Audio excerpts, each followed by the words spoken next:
When I saw the cosmic orange iPhone 17 Pro Max, I thought, right, this phone needs a clear case to show off this orange, beautiful color that this phone has come in.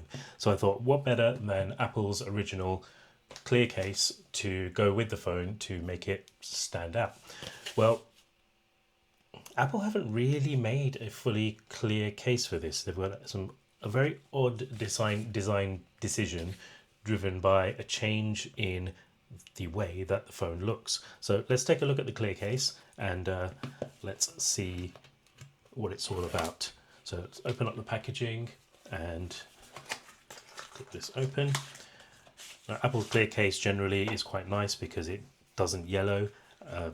Doesn't yellow at all. I've had a couple of them over the years and they just don't seem to yellow like other clear cases do. So taking it out of the packaging, let's drop that to the side. This time the whole back is white. Now it's very odd, and this basically lines up with the ceramic shield that's on the back of the iPhone and basically covers that whole thing up. Now the reason that's being done is because this MagSafe ring no longer has the Apple logo in the center, and the Apple logo is now right at the bottom of the MagSafe ring. And because Apple has design OCD, which you would expect, they would want the Apple logo there, but then it's not centered on the back glass of the phone. So in a strange decision, what they've done is they've blacked it all out. They've whited it out, in fact, and they've basically made 2/3 of the case white instead of clear. Now, personally, I think this case should have had an orange back, a blue back, or the white back to match the different colors of the iPhone, so that you're still looking at an orange phone or a dark blue phone, or like this, a white/silver phone for the three colors that are available. So I think this is a poor decision and a poor sort of middle ground, if I'm honest. But going around, you've got the camera control button, you've got a plastic power button, plastic action button, and plastic volume buttons. Now, initially, I found always when you get these cases, the buttons are notoriously stiff to press, but they do loosen up over time. But they're definitely not as good as sort of the floating buttons you get on the other cases. The bottom on this is open because this is a rigid plastic case all around. This isn't like some of the other cases where you've got a softer edge and then a harder back. This is just a hard plastic case all around. That does mean, because of the way that Apple treats this, it doesn't yellow and it doesn't sort of get scratches very easily as well. But it does mean that it's more susceptible to cracking and you end up with an open bottom. Now, the open bottom is not the end of the world because, in the very unlikely event you hit the phone with the case like this on something, yes, you've got a problem. But usually phones tend to fall this way.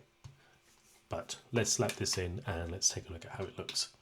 So clipping it in, you've got a nice solid lip around the phone, so there's going to be no problem when putting the phone face down. Looking at it like this, it doesn't actually look too bad, but it does hide a lot of the orange that you kind of want. Now, it's got decent grip. It's not as grippy as the Techwoven case or the Silicone case, which I've already done videos about. You can find them linked up here and in the description. It's definitely a bit more slippy, but it does still have some grip to it. You've got a nice raised section again covering the camera plateau, so no issues there. Everything's covered nicely apart from the bottom there.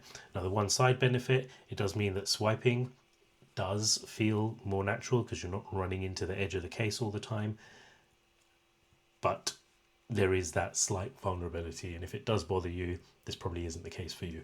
Overall, personally, I think this is the worst out of the three cases. You've got the Silicone and you've got the Techwoven as well. I would probably, personally, so far, my favorite out of the three is the Techwoven. It's got a very nice texture and nice grip to it, whereas this is the slippiest of the three, and obviously with the 17 Pro Max being just about the biggest iPhone that there has been, it's not the easiest thing to keep in your hand. So if you are someone who drops your phone a fair bit, you might want to think about something a bit more grippier and a bit more protective than this, to be fair. But overall, it is a nice case. It does give it a good shine and a good sheen, so it does show off the orange where there is orange visible. It's just this I disagree with. Apple should have made this orange to match the phone. Anyway, those are my thoughts. Make sure you like and comment down in the bottom. Let me know what case you are going to be having on your iPhone. There's a lot of content dropping for the iPhone 17 Pro Max, the Apple Watch Ultra 3, and the AirPods Pro 3 over the coming days and coming weeks. So make sure you subscribe to the channel to get notified when those videos drop, and I will see you in those later. Thanks.